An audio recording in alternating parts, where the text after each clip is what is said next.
वो राइटर खुद आ चुका था उनकी उस बैटल को रोकने के लिए, क्योंकि उन्होंने उस बैटल में बहुत ही ज्यादा डिस्ट्रक्शन मचा दी थी। वो राइटर कहता है तुम तीनों बहुत ज्यादा पावरफुल हो चुके हो, और इवन वो अपनी स्टोरी से बाहर आकर के उस राइटर को ही मार देते हैं। तो डूड, आज की इस वीडियो में हमने 3 यूनिवर्सेस के सबसे पावरफुल बींग्स को लिया हुआ है, साइतामा, नारुतो एंड वेजिटा। तीनों की 5 सबसे पावरफुल नॉन कैनन फॉर्म्स है और तीनों की बैटल हम इंडिविजुअली देखने वाले हैं, जहां हम इनकी पावर, एबिलिटीज और इनके ओरिजिन की बात करेंगे। बट लास्ट में एक ट्विस्ट है, तीनों ही एक ऐसा फ्यूजन करते हैं जिससे एक बहुत ही पावरफुल गॉड एंटिटी बन के निकलती है, और उसके बाद ये राइटर के साथ फाइट करेंगे। यस, वही राइटर जो कि इनकी स्टोरी को लिख रहा है। तो हाँ, यहाँ पर 5 बैटल्स तो होगी, और उसके साथ ही यहाँ पर God x fusion versus the writer की बैटल भी हमें देखने को मिलेगी। तो वीडियो काफी ज्यादा मजेदार होने वाली है। वेल हेलो सुपर फ्रेंड्स, कैसी हमारी सुपर पब्लिक? आई होप बहुत ज्यादा बढ़िया होगी यार। चलो अब इस वीडियो को स्टार्ट करते हैं। सबसे पहली बैटल रहने वाली है limitless Saitama versus enhanced Baryon mode Naruto versus ultra ego infinity Vegeta के बीच में। देखो, सबसे पहले अगर हम साइतामा की लिमिटलेस फॉर्म की बात करें तो एक फैन मांगा के मुताबिक साइतामा ने अपनी लिमिट्स को ब्रेक कर दिया है, अपनी पावर्स को उसने एकदम लिमिटलेस फॉर्म में पहुंचा दिया है, और अभी वो रियलिटी को भी तोड़ रहा है। अगर उसका ओपोनेंट कुछ ज्यादा ही पावरफुल होएगा तो उसके पंचेस धीरे धीरे और ज्यादा पावरफुल होते जाएंगे। हाँ, वो अपने ओपोनेंट के हिसाब से अपने पावर्स को अडेप्ट करता है। उसका दिमाग भी अभी इतना ज्यादा इवॉल्व हो चुका है कि वो टाइम, स्पेस और कॉन्सेप्ट लेवल के अटैक्स को काफी इजीली समझकर उनको ब्रेक कर सकता है। देन हम नारुतो की इनहेंस्ड बैरियन मोड की बात करें तो यहाँ पर फैन थ्योरी के मुताबिक कुरामा वापिस आ चुका है, sage of sixth path energy के फ्यूजन के साथ। इस मोड में नारुतो का लाइफ स्पैन भी काफी कम हो चुका है। अभी नारुतो की बॉडी एक न्यूक्लियर चक्र की तरह बन चुकी है। बैरियन मोड में अब ना सिर्फ वो अपने ओपोनेंट की लाइफ फोर्स को एब्जॉर्ब करता है, बल्कि उसकी एनर्जी को भी एब्जॉर्ब करता है। अभी अगर बात करें हम वेजिटा की इन्फिनाइट अल्ट्रा ईगो की, तो वेजिटा ने अभी डिस्ट्रक्शन एनर्जी का मल्टीवर्सल कोर एक्सेस कर लिया है। अल्ट्रा ईगो में वो इतना ज्यादा अपग्रेड वर्जन हो चुका है कि उसका रेंज इन्फिनाइट लेवल पर जा चुका है। हर बार डैमेज लेने पर उसका पावर स्केल डबल होता जाता है। उसकी पावर्स इतनी ज्यादा ग्रो होती जाती है कि वो डिस्ट्रक्शन का एक फील्ड क्रिएट कर देता है जो एग्जिस्टेंस को भी कंज्यूम करने लग जाता है। अगर हम इनकी पावर एंड एबिलिटीज की बात करें तो सबसे पहले साइतामा के पास है पंच ऑफ ऑल इरेज। वो अपने हर एक पंच में अपने ओपोनेंट की लाइफ एनर्जी को इरेज करने लग जाता है, उससे आसपास की रियलिटी इरेज होने लग जाती है। देन उसके पास है रियलिटी ओवरराइड। साइतामा के सीरियस मोड में पावर्स इतनी ज्यादा बढ़ चुकी थी कि उसके प्रेजेंस से ही एनिमे लॉजिक्स टूटने लग जाते हैं। जैसे उसने एक बार ब्लैक होल में घुस के एक स्नीज किया था तो एक यूनिवर्स ही क्लियर हो गया था। देन उसके पास है इन्फिनिट एक्सेलरेशन। एक थ्योरी के अकॉर्डिंग साइतामा अपनी स्पीड को अपने हिसाब से बढ़ाता और घटाता है। लाइक वो हर नैनो सेकंड में फास्ट होता जाता है जब तक वो एग्जिस्टेंस की कॉजुअलिटी को तोड़ नहीं देता। देन उसके पास एक ऐसी पावर है जिससे वो अपनी इम्यूनिटी को अपने हिसाब से बढ़ा सकता है। यानी अगर वो सोचेगा कि उसको अटैक लग ही नहीं रही है तो उसको अटैक एक्चुअली में नहीं लगेंगे, चाहे सामने वाला कितना ही ज्यादा पावरफुल अटैक उस पर क्यों ना मार दे। देन अगर हम इनहेंस्ड बैरियन मोड नारुतो की बात करें तो उसके पास है tailed beast nuclear core. Kurma की चक्रा प्लस सेज एनर्जी से नारुतो की बॉडी एक न्यूक्लियर चक्रा में कन्वर्ट हो चुकी है। उसकी हर एक मूवमेंट अपने ओपोनेंट की लाइफ एनर्जी को इरेज कर रही है। नारुतो सिर्फ अपने टच से ही अपने ओपोनेंट के फ्यूचर को खत्म करने लग जाता है। जिसको भी वो टच करेगा उसकी एज, उसकी एनर्जी दोनों ही डिसॉल्व होने लग जाएगी। देन उसके पास है ट्रूथ सीकिंग राशिनगन। हर एक ट्रूथ सीकिंग ऑर्ब अब एक मिनी डायमेंशनल राशिनगन बन गया है जो साउल, चक्रा और मैटर, टाइम, हर चीज को इरेज कर रहा है। उसके पास sage of six path mode plus baryon overlay का पावर भी है। नारुतो की रिफ्लेक्सेस, परसेप्शन और उसकी फ्लाइट की एबिलिटी कॉस्मिक लेवल पर जा चुकी है। अब वो फोर्थ डायमेंशनल अटैक को भी डिटेक्ट कर सकता है। देन अगर अल्ट्रा ईगो वेजिटा की बात करें तो उसके पास डिस्ट्रक्शन एम्पलीफिकेशन की पावर है। जब उसे डैमेज मिलता है वो उस एनर्जी को डिस्ट्रक्शन वेव में कन्वर्ट करके वापस एक्सप्लोड करता है, जैसे एक फीडबैक बॉम्ब की तरह। उसके पास मल्टीवर्सल हकाई फील्ड आ चुकी है। वो अपनी बॉडी के आसपास एक ऐसा जोन बना लेता है जो कि किसी के भी एग्जिस्टेंस को इरेज करने लग जाता है, बल्कि वो फील्ड वेजिटा तक किसी के आइडियाज को भी नहीं पहुंचने देता है। देन वेजिटा अपने फाइनल मोड में एक ऐसा अटैक करता है जो कि ग्रेविटी को बेंड कर देता है, अपने ओपोनेंट की सोल को खत्म कर देता है। एक फैन थ्योरी सजेस्ट करती है कि इन्फिनाइट अल्ट्रा ईगो के अंदर इतनी ज्यादा डिस्ट्रक्टिव फ्रीक्वेंसी आ चुकी है और वो इतनी ज्यादा अनस्टेबल है कि वो जीनो लेवल इरेज करने वाले अटैक्स को भी इजीली सर्वाइव कर सकता है। वेल देखा जाए तो तीनों ही कैरेक्टर काफी ज्यादा पावरफुल है, बट अभी क्वेश्चन है कि तीनों में से इस बैटल को कौन विन करेगा। देखो अगर हम नारुतो की बात करें तो वो एक्सट्रीमली डेंजरस हो चुका है, उसके पास पावर एंड एबिलिटीज बहुत ज़्यादा आ चुकी है, लेकिन उसका सबसे वीक पॉइंट है कि उसके पास लिमिटेड टाइम है, वो सिर्फ शॉर्ट फाइट के लिए ही काफ़ी बढ़िया है। बट अगर फाइट लॉन्ग हो तो उसमें नारुतो कुछ भी नहीं कर पाएगा, तो इस बैटल से सबसे पहले नारुतो आउट होएगा। देन अगर वेजिटा की बात करें तो वो ओपी है, उसके पास पावर एंड एबिलिटीज बहुत ज़्यादा है, वो अपने डिस्ट्रक्टिव पावर से साइतामा नारुतो दोनों को ही भयंकर डैमेज दे सकता है। पर अगर वो साइतामा को थोड़ा सा भी अंडर एस्टिमेट करता है, जैसा कि वो यूजुअली करता ही है, वो अपने ओपोनेंट को अंडर एस्टिमेट करके बहुत ज़्यादा रेज में चला जाता है, बिल्कुल भी स्ट्रेटेजीज नहीं लगाता है, तो हाँ वेजिटा इस चीज़ से यहाँ पर इस बैटल को हार भी सकता है। बट अगर हम साइतामा की बात करें तो उसके पास अभी बहुत ही ज़्यादा पावर है, लाइक वो रियलिटी को बेंड कर रहा है, उसकी स्पीड, इम्यूनिटी और उसका लिमिटलेस ग्रोथ, जिससे वो अपनी बैटल में खुद की पावर्स को अपने ओपोनेंट के हिसाब से अडेप्ट करता है, जिससे वो अपने ओपोनेंट को ईजिली हरा सकता है। तो हाँ वो यहाँ पर वेजिटा और नारुतो दोनों को सर्वाइव कर लेगा और इन दी एंड वो अपने सीरियस पंच से इस बैटल को विन कर लेगा। तो हाँ इस बैटल का विनर लिमिटलेस साइतामा है। अभी बात करें सेकंड बैटल की, जो कि रहने वाली है cosmic Saitama versus God says Naruto versus spirit super Saiyan Vegeta के बीच में। अगर हम सबसे पहले कॉस्मिक साइतामा की बात करें तो एक फैन मेड मल्टीवर्स के अकॉर्डिंग साइतामा एक्सीडेंटली पंच करता है एक ब्लैक होल को, जो बहुत ही ज़्यादा हार्ड था, जिससे यूनिवर्स शेक करने लग जाता है। वो एक ऐसे रेल में चला जाता है जहां पर कॉन्सेप्ट, रियलिटी, ये सब चीज़ें मैटर ही नहीं करती है। वहां साइतामा खुद को थोड़ा ट्रेन करता है और यहाँ साइतामा इतना ज़्यादा इवॉल्व कर चुका था कि वो कॉस्मिक लेवल पर पहुँच जाता है, जहाँ उसकी बॉडी ही नहीं उसका पूरा एग्जिस्टेंसी लिविंग फोर्स बन जाता है। अब वो टाइम के हर एक वर्जन में एक साथ एग्जिस्ट कर सकता था।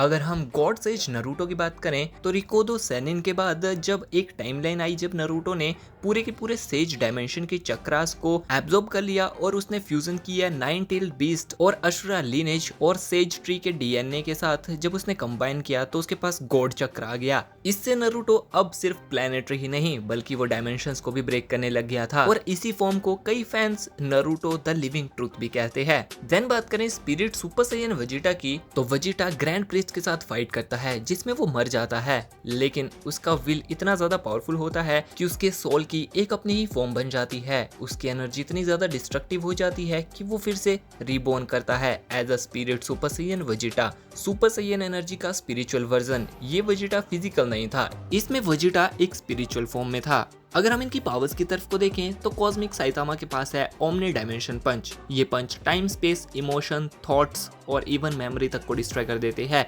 अगर ये पंच किसी ओपोनेंट को लग जाए तो वो भूल जाता है कि वो एग्जिस्ट भी करता था।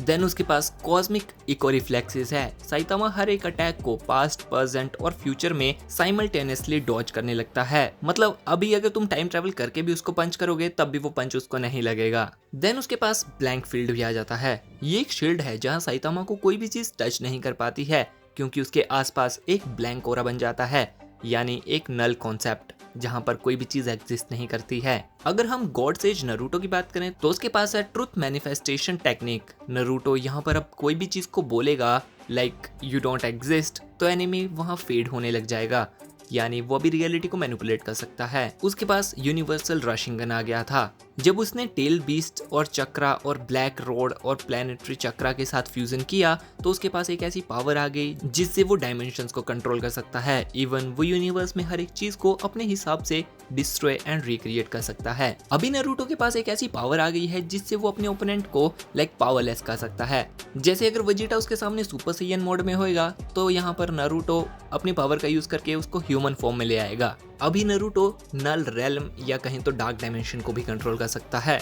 देन आता है स्पिरिट सुपर सैयन वेजिटा, जिसके पास सोल फ्रीक्वेंसी कॉम्बैट है। वेजिटा पंच मारता है तो वो ओपोनेंट की सोल फ्रीक्वेंसी को डिस्टर्ब करता है, जिससे ओपोनेंट अपनी सारी ही मूव्स को भूल जाता है। इस फॉर्म में वेजिटा का फाइनल फ्लैश सोल और टाइमलाइन को डिस्टर्ब करता है। ये अटैक यूज करता है रिग्रेट की एनर्जी को। जितना ज्यादा ओपोनेंट के अंदर गिल्ट होएगा वो उसी एनर्जी से एक्सप्लोड करेगा। अब वेजिटा इस फॉर्म में मर नहीं सकता है क्योंकि वो ऑलरेडी स्पिरिचुअल फॉर्म में है, जहां उसको मारना नेक्स्ट टू इम्पॉसिबल हो चुका है। उसके पास सैयन आफ्टर लाइफ बूस्ट है, जिससे सैयन मरने के बाद जब जिंदा होता है तो उसकी स्पिरिचुअल एनर्जी ग्रो करती जाती है, जो वेजिटा को अभी और भी ज्यादा स्ट्रॉन्ग बना देता है। तो अभी क्वेश्चन फिर से वही कि इन तीनों के बीच में पावरफुल कौन है। देखो अगर हम नारुतो की बात करें तो नारुतो के पास अभी रियलिटी ओवरराइड टेक्निक है, लेकिन उसकी एनर्जी चक्र बेस्ड है। अगर वो चक्र डिस्टर्ब हो जाए तो वो वल्नरेबल हो जाएगा और वेजिटा की बात करें तो उसके पास स्पिरिचुअल फेस है जिसमें वो फाइट करता है, जिससे वो फिजिकल डैमेज डायरेक्ट नहीं लेता है बट वो अपने ओपोनेंट को काफ़ी ज़्यादा डैमेज देगा। बट अगर कोई उसकी स्पिरिट को ही इरेज कर दे तो वो हार जाएगा। वहीं दूसरी तरफ है साइतामा, जिसके पास कोई लिमिट्स ही नहीं है। वो रूल्स को ब्रेक करता है, पावर्स को अपने हिसाब से अडेप्ट करता है। मान लो अगर बैटल में नारुतो अपने ट्रूथ वर्ड को यूज करता है जिससे वो साइतामा के एग्जिस्टेंस को इरेज करने की कोशिश करेगा, या फिर वेजिटा अपनी सोल फ्रीक्वेंसी को यूज करेगा, तो वो अटैक साइतामा पर इतने कुछ खास डैमेज नहीं कर पाएंगे। वो उसके एग्जिस्टेंस को रियलिटी से इरेज नहीं कर पाएंगे, बट अगर साइतामा चाहे तो वो अपने अटैक से इन दोनों को डिफीट कर देगा। पर हाँ, ये बैटल उतनी भी आसान नहीं थी जितनी हम सोच रहे थे। अगर हम थर्ड बैटल की बात करें जो कि रहने वाली है God breaker Saitama, Naruto prime और ओमनी किंग वेजिटा के बीच में। अगर हम गॉड ब्रेकर साइतामा की बात करें तो साइतामा ने फाइनली अभी सारे ही कॉन्सेप्ट्स को ब्रेक कर दिया है। वो अभी खुद एक जीता जाता यूनिवर्स बन चुका है। उसने एक्सीडेंटली एक डिवाइन पंच मारा था जिससे सारे ही सुप्रीम गॉड मल्टीवर्स से इरेज हो गए थे। ये पंच यूज करते टाइम उसने मेटा रियलिटी तक को हिला दिया था। उसकी इस मूवमेंट ने साइतामा की गॉड ब्रेकर फॉर्म को अनलिस्ट कर दिया और इसमें वो एक डिवाइन बीइंग बन चुका था जो अभी यूनिवर्स में खुद लॉस बनाता है, हर एक रियलिटी को अपने हिसाब से चेंज कर सकता है और इवन किसी भी चीज की डेस्टिनी को डिस्ट्रॉय करके रिक्रिएट कर सकता है। वहीं इसका ओपोनेंट है नारुतो प्राइम। नारुतो ने अपनी पूरी लाइफ में टेल्ड बीस्ट और सेज ऑफ सिक्स पाथ की पावर को एब्जॉर्ब करके एक फाइनल चक्रा फ्यूजन स्टेज फॉर्म किया। इस फॉर्म में वो जिंचुरिकी ऑफ ऑल डायमेंशन बन गया है, जिसमें वो हर एक चक्रा, हर एक प्लान, हर एक गॉड को अपने हिसाब से कंट्रोल करता है और इस फॉर्म को celestial beings Naruto the chakra source कहते हैं। वहीं दूसरी तरफ है ओमनी किंग वेजिटा, जो कि हमें ड्रैगन बॉल एएफ मांगा में देखने को मिला था। वेजिटा ने जेनो को चैलेंज करके उसके थ्रोन को छीन लिया था और डिस्ट्रॉयर बन गया था, जिसने यूनिवर्स में बैलेंस क्रिएट करने की कोशिश की। इसका मतलब अभी वो डिस्ट्रक्शन पावर को कंट्रोल कर सकता है, क्रिएशन को भी कंट्रोल कर सकता है। वो ओमनिवर्स में एग्जिस्ट करता है जहां टाइम, डेथ, मैटर, सोल सब कुछ उसे फॉलो करते हैं, लेकिन इन सब चीजों को वो अपने हिसाब से कंट्रोल करता है। अगर हम पावर एंड एबिलिटीज की बात करें तो गॉड ब्रेकर साइतामा के पास कॉन्सेप्ट नलिफिकेशन पंच है। साइतामा इस पंच से अभी किसी भी तरह की कॉन्सेप्ट को डिस्ट्रॉय कर सकता है, इवन इमोर्टल बीइंग या फिर कोई ऐसी बीइंग जिनको हराया ही नहीं जा सकता है, या फिर चक्रा या फिर किसी भी तरह की अलग पावर को अभी वो एग्जिस्टेंस से ही रेज कर देगा। उसके पास एंटी डिविनिटी ओरा है और ये पावर उसकी सबसे क्रेजी पावर है। मतलब अभी साइतामा के आसपास एक ऐसा ओरा क्रिएट होने लग जाएगा कि कोई डिवाइन या फिर गॉड टायर या फिर कोई सेलेस्टियल बीइंग उसमें एंटर करेगा तो उसकी पावर स्लो होने लग जाएगी और साइतामा उसको इजीली हरा देगा। कई फैन थ्योरीज के मुताबिक अब साइतामा ऑथर के कंट्रोल के बाहर हो चुका है। वो प्लॉट को अपने हिसाब से रीराइट करता है और वो स्टोरी को अपने हिसाब से चलाता है। अगर वो बोलेगा यू वर नेवर बोर्न तो ओपोनेंट इरेज हो जाएगा। देन उसके पास पंच ऑफ ऑल फेट है। इस अटैक में साइतामा अल्टरनेट यूनिवर्सेस में भी अपने सिर्फ एक ही पंच से अपने ओपोनेंट को इरेज कर सकता है। मतलब ओपोनेंट किसी भी टाइमलाइन में, किसी भी अल्टरनेट यूनिवर्स में उससे बच नहीं सकता है। वहीं अगर हम नारुतो प्राइम की बात करें तो उसके पास डायमेंशनल चक्रा आर्म है, जहां पर नारुतो के आर्म्स अभी स्पेसिफिक डायमेंशन बन गए हैं। हर एक पंच में एक यूनिवर्सल डिस्ट्रक्शन होती है जो कि ओपोनेंट को पूरी तरह कोलैप कर देगी। देन उसके पास 10 टेल कुरामा फ्यूजन फॉर्म है। इस मोड में कुरामा, 10 टेल और सेज ट्री फुल्ली फ्यूज्ड है, जो कि नारुतो को प्लैनेटरी रीबर्थ की एबिलिटी देते हैं, जिससे वो प्योर चक्र एनर्जी क्रिएट कर सकता है। इवन वो इतना ज्यादा पावरफुल हो चुका है कि अगर वो अपने क्लोन अवतार्स भी क्रिएट करेगा तो वो भी गॉड लेवल के होते हैं। देन उसके पास एब्सोल्यूट सीलिंग जुत्सु है, जिससे वो अपने ओपोनेंट के पास्ट एंड फ्यूचर को बंद कर देगा और उसके पावर सोर्स को भी कट कर देगा और वो खुद इवॉल्व करता जाएगा अपने ओपोनेंट की पावर से। देन ओमनी किंग वेजिटा की बात करें तो उसके पास omni feast of order and chaos है। हर एक पंच एक हकाए पावर है जिससे वो किसी भी चीज को इरेज कर सकता है। वो हर एक सेकंड में चीजों को क्रिएट कर रहा है। उसने अपने पंचेस से यूनिवर्स को इरेज किया है और बाद में उसको फिर से रीराइट किया है। उसके पास लो रीराइट फील्ड है, यानी वेजिटा के पास एक ऐसा ओरा आ जाता है जिससे वो रियलिटी को रीराइट करने लग जाता है। यानी अगर वो बोलेगा टाइम मूव बैकवर्ड तो टाइम पीछे की तरफ को मूव होने लग जाएगा। देन उसके पास ओमनिवर्सल स्पिरिट फॉर्म है, यानी कि वो सभी रियलिटीज में एक ही वक्त में, एक ही समय, हर जगह फाइट कर सकता है। इवन अगर साइतामा उसको इरेज करने की कोशिश करेगा तो वेजिटा इरेज नहीं होगा। ओमनी किंग बनने के बाद वेजिटा की विल सभी लिविंग और डेड बीइंग्स के दिमाग में एको करती रहती है, meaning he can shut down your intent to fight. तो देखो यार, नारुतो जो है वो काफी डेंजरस है, उसके पास डायमेंशनल चक्रा फ्यूजन और सीलिंग पावर आ गई है। पर देखो यार, साइतामा के गॉड ब्रेकर पंच और वेजिटा के रीराइट की पावर उसको यहाँ पर सबसे पहले बैटल से आउट कर देगी। वो यहाँ इन दोनों ही कैरेक्टर्स को मैच नहीं कर पाएगा। लेकिन अगर साइतामा की तरफ को देखें तो वो यहाँ पर प्लॉट को मैनिपुलेट कर सकता है, डिवाइन एनर्जी को नलिफाई कर सकता है और इवन वो इरेज होने से भी पूरी तरह इम्यून है। बट वेजिटा जो कि एक ओमनिवर्सल स्पिरिट और लॉज को रीराइट कर सकता है, वो यहाँ पर काफी अनप्रिडिक्टेबल और एकदम वर्सेटाइल मूव्स को यूज करेगा, जिससे साइतामा को भी प्रॉब्लम होगी और अपनी ओमनी अथॉरिटी की वजह से वेजिटा को कोई हरा भी नहीं सकता है। तो यस, इस बैटल को ओमनी किंग वेजिटा विन करेगा। देन बात करें नेक्स्ट बैटल की, जो कि रहने वाली है dark God Saitama versus dark कुरामा नारुतो वर्सेस डार्क ब्रीजर्कर वेजिटा के बीच में। अगर सबसे पहले डार्क गॉड साइतामा की बात करें तो साइतामा एक वॉइड में गिर जाता है, जहां लाइट, लॉजिक और प्लॉट का कोई वजूद ही नहीं था। वहां द ब्रोकन लाफ्टर करके एक एंटिटी थी जिसको साइतामा ने हरा दिया और उसके बाद उसके अंदर बहुत सारी डार्क एनर्जीज आ गई, जिससे साइतामा डार्क गॉड साइतामा बन गया। एक ऐसा बीइंग जो कि अपने पंचेस से होप को ही कंज्यूम करने लग जाता है। अभी वो फाइट जीतने के लिए नहीं करता है, बल्कि वो मजे के लिए करता है, चीजों को इरेज करने के लिए करता है। वो अपने हर एक अटैक में एंटी इमोशन एनर्जी क्रिएट करता है, जो कि गॉड्स की लाइफ स्पैन को खत्म करने लगती है। देन डार्क कुरामा नारुतो की बात करें तो देखो यार, जब नारुतो के लव्ड वन सभी टाइमलाइन से इरेज हो गए तो नारुतो के अंदर की होप खत्म हो गई। नारुतो ने फाइनली अपने ट्रू बीस्ट को, जिसको उसने अपने अंदर सील करके रखा था, उसको फ्री कर दिया। ये वर्जन एक फुल्ली कर्स्ड पावर है, जहां कुरामा और नारुतो ने मर्ज कर लिया और एक डार्क एंटिटी को बाहर निकाला, जिसे डार्क कुरामा नारुतो कहा गया। नारुतो अब चक्रा को प्रोटेक्ट नहीं करता है, बल्कि वो ओपोनेंट की लाइफ्स को खत्म करता है, उनके चक्रास को एब्जॉर्ब करता है। इस फॉर्म में नारुतो यूनिवर्स की डार्कनेस को रिप्रेजेंट कर रहा है। देन आता है डार्क ब्रेजा का वेजिटा। तो बेसिकली जब जीना ने पूरे ही मल्टीवर्सेस को इरेज कर दिया, तो उसके बाद उसने यामोशी की सोल और गॉड ऑफ रेज के साथ फ्यूजन कर लिया, उनकी पावर्स को एब्जॉर्ब कर लिया और इससे वो बन गया डार्क बेजर्कर वेजिटा, एक ऐसी एंटिटी जो कि एग्जिस्टेंस को ईट कर रही है। यूनिवर्स को पूरी तरह खत्म करना ही उसका पूरा गोल बन चुका है। ये फॉर्म कॉम्बो है madness, legendary super Saiyan, god mode and berserker mode का। यहाँ अगर हम पावर एंड एबिलिटीज की बात करें तो डार्क गॉड साइतामा के पास है एंटी इन्फिनिटी पंचेस। ये पंचेस सिर्फ ओपोनेंट को ही नहीं, उसके ओरिजिन, उसकी लेगेसी, उसकी लाइफ को पूरी तरह खत्म कर देते हैं। उसकी प्रेजेंस ही एक ऐसे ब्लैक होल को जनरेट करती है, जिससे वो अपने ओपोनेंट की लाइफ को, एनर्जी को, उसके थॉट्स को खत्म करने लग जाते हैं। उसके पास अभी प्लॉट आर्मर आ चुका है, वो ऑथर के लॉजिक्स को कंट्रोल कर सकता है। इवन उसने फोर्थ वॉल को ब्रेक कर दिया है। अभी साइतामा मेटा स्पेस में एग्जिस्ट कर रहा है, जहां पर लॉजिक एग्जिस्ट ही नहीं करता है। अभी अगर वो किसी की भी सोल या फिर किसी की भी बॉडी को टच कर ले तो वो बीइंग परमानेंट कॉस्मिक कोमा में चला जाता है। वो मरता नहीं है, पर वो अपनी हर एक रियलिटी को इरेज कर चुका होता है। देन डार्क कुरामा की बात करें, अभी नारुतो चक्रास को करप्ट कर सकता है, यानी अगर वो किसी के ऊपर भी अटैक करेगा तो उसका ओपोनेंट चाहे कितना ही स्ट्रॉन्ग क्यों ना हो, वो अपनी मेमोरीज में ही फंस जाएगा और वो काइंड ऑफ पैरालाइज हो जाएगा। अभी नारुतो ऐसी चेन्स को समन कर सकता है जो कि डेड टाइमलाइन से आती है। अगर वो किसी भी बीइंग को टच कर ले तो वो इतनी पेन में चला जाता है कि वो उस पेन से कभी बाहर ही नहीं आता है। हाँ, वो उस पेन में ट्रैप हो जाता है। उसके पास हेल रशिन गन आ गए है। ये जुत्सु ओपोनेंट की सोल में घुस करके उसको एटर्नली मेल्ट डाउन करने लग जाता है। उसके पास बीस्ट मोड सेज फॉर्म है, जहां वो कुरामा की हेल्प से एक ऐसी स्पेल को कास्ट करता है जिससे वो अपने ओपोनेंट को कर्स्ड एनर्जी में सील कर देता है, जो कि एक एंडलेस टाइमलाइन है एक मल्टीवर्स की।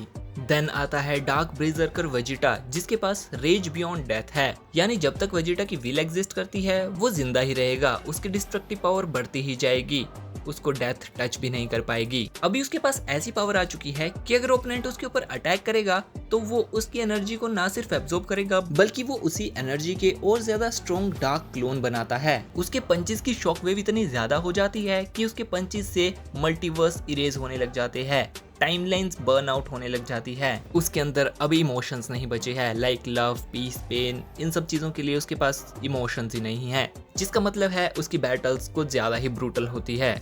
अगर हम फाइनल शोडाउन की बात करें कि इन तीनों के बीच में कौन बैटल को विन करेगा, तो यहाँ पर नारुतो अपनी डिसअपियर चेन का यूज करके इन दोनों को ट्रैप करने की कोशिश करेगा, पर ये दोनों कुछ ज्यादा ही फास्ट है। बट अगर मान लो ये चेन्स नारुतो की इन दोनों को टच कर भी लेती है तो वेजिटा के अंदर तो कोई इमोशंस ही नहीं है और साइतामा के माइंड के अंदर उसके कोई इमोशंस उसको फील होते ही नहीं है।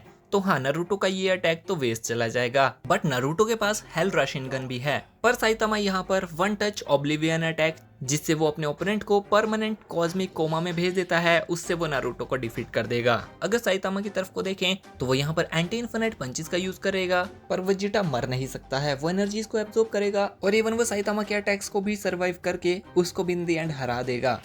देन बात करें फाइनल बैटल की, जो कि रहने वाली है cosmic God Saitama versus God form of Naruto versus omni God Vegeta के बीच में। अगर हम कॉस्मिक गॉड साइतामा की बात करें तो एक टाइम था जब साइतामा ने मल्टीवर्स के सबसे स्ट्रॉन्ग बीइंग को इजीली डिफीट कर दिया। बट एक दिन था जब उसने द राइटर नाम की एक ऐसी एंटिटी को पंच मार दिया जिसने नई रियलिटीज को जन्म दिया। इस मोमेंट के बाद Saitama became the God of unwritten potential, एक ऐसी फॉर्म जो कि पॉसिबिलिटी को पंच कर सकती है, इवन उसको रीराइट भी कर सकती है। उसकी प्रेजेंस रियलिटीज को इरेज कर रही होती है। अब वो टाइम, स्पेस और प्लॉट के लिए बिल्कुल भी बाउंडेड नहीं था। अगर हम डिवाइन स्पिरिट ऑफ नारुतो की बात करें तो जब नारुतो ने ओत्सुत्सुकी गॉड की शिबाई की लेगेसी को अवेक किया, तब उसके पास all 10 tailed beast plus shinjutsu scroll के एसेंस की पावर आ गई। उसकी स्पिरिट बन गई एक प्योर एनलाइटेड बीइंग, एक ट्रू शेंसाई डिवाइन रीबर्थ के साथ। उसके पास अब इमोशनल बेस्ड रियलिटी बैंडिंग की पावर थी। पेन, लव, रेज, जॉय सब उसके लिए टूल थे। अब वो गार्डियन ऑफ बैलेंस बन चुका था, अब उसको इरेज नहीं किया जा सकता था। देन अगर हम ओमनी गॉड वेजिटा की बात करें तो वेजिटा ने डिस्ट्रॉयर की ट्रेनिंग की, एंजेलिक पावर्स को मास्टर किया, यामोशी की प्राइमोर्डियल स्पिरिट को फ्यूज करके एक ऐसी फॉर्म बनाई जो कि जीनो के भी ऊपर जा चुकी थी। इस फॉर्म में वेजिटा बन गया God of nothingness and all. अब वो पूरे मल्टीवर्स में एक साथ एक ही वक्त में प्रेजेंट था। उसका ऑरा यूनिवर्स को बेंड कर रहा था। वो अब एग्जिस्टेंस को इरेज एंड रिक्रिएट कर सकता था। तो गॉड साइतामा के पास ब्लैंक रियलिटी पंचेस है, एक पंच जिससे वो हर चीज को ब्लैंक स्पेस में कन्वर्ट कर देता है। उसके पास रीराइट की एबिलिटी है, यानी जिस पंच से उसने चीजों को इरेज किया था, अब वो अपने थॉट से उन सभी चीजों को रीराइट करेगा। वो सीन्स को वापस लिख भी सकता है। उसका कॉन्शियसनेस फोर्थ वॉल के ऊपर जा चुका है। अब उसको फ्यूचर पता है। वो किसी भी तरह की कैलकुलेशन, वीकनेस, स्केलिंग इन सब से इम्यून है। अभी वो सब कुछ है, एक ट्रू गॉड। देन शिनसेई नारुतो की बात करें तो अब नारुतो एक गॉड लाइक बीइंग बन चुका है, जो पेन, पावर, जॉय, स्पीड इन सब चीजों से ऊपर है। उसके पास कुरामा की सारी पावर है। वो डिवाइन फॉक्स बन चुका है, जिसमें वो एक व्हाइट फायर में बर्न हो रहा है। नारुतो सिर्फ देखने भर से बीइंग्स को कोलैप्स कर सकता है। वो सभी रैल्म्स को फ्रीज कर सकता है, इमोशंस को अपने हिसाब से चेंज कर सकता है। इवन वो किसी भी बीइंग के इमोशन और उसके थॉट्स को रिक्रिएट भी कर सकता है। अगर ओमनी गॉड वेजिटा की बात करें, अभी वो किसी भी चीज को अगर सिर्फ टच करेगा तो वो चीज रियलिटी से इरेज हो जाएगी। उसके पास हीलिंग की पावर भी है और वो किसी की भी वीकनेस को जान सकता है। वो डिवाइन इमोर्टल बीइंग्स को भी इरेज कर सकता है और अभी वो time, past, present and future in सभी से ऊपर हो चुका है। इन बीइंग्स के पास अभी प्लॉट और रियलिटी को बदलने की पावर आ गई है। इनके अंदर इमोशंस नहीं है, ये ट्रू गॉड फॉर्म में जा चुके हैं। ये तीनों आपस में फाइट कर रहे होते हैं। इनके अटैक से रियलिटी बैंड हो रही थी। इनका ओरा यूनिवर्सेस को शेक कर रहा था। इनके अटैक के शॉकवेव्स ही गैलेक्सीज को इरेज कर रहे थे। इन तीनों ने मल्टीवर्स में पूरी तरह डिस्ट्रक्शन मचा रखी थी। पूरी ह्यूमैनिटी खत्म हो चुकी थी। मल्टीवर्स के अंदर कोई भी बीइंग नहीं बचा था। ये तीनों ऑलरेडी गॉडहुड फॉर्म में थे, लेकिन गॉडहुड में होने के बाद भी ये आपस में लड़ रहे थे, जिससे चीजें इरेज हो रही थी। यूनिवर्स में कुछ भी नहीं बचा था, एक वॉइड, नथिंगनेस। लेकिन साइतामा फिर भी अपने ब्लैंक पंचेस वेजिटा के ऊपर मार ही रहा है। इवन नारुतो भी बैटल में पीछे नहीं है। लेकिन तभी सीन रुक जाता है। वहां पर एक बहुत बड़ा पेन शेप्ड कॉमेट आता है, जो कि हमें देखने को मिलता है किसी का हाथ है, जो उनकी उस फाइट को लिख रहा था।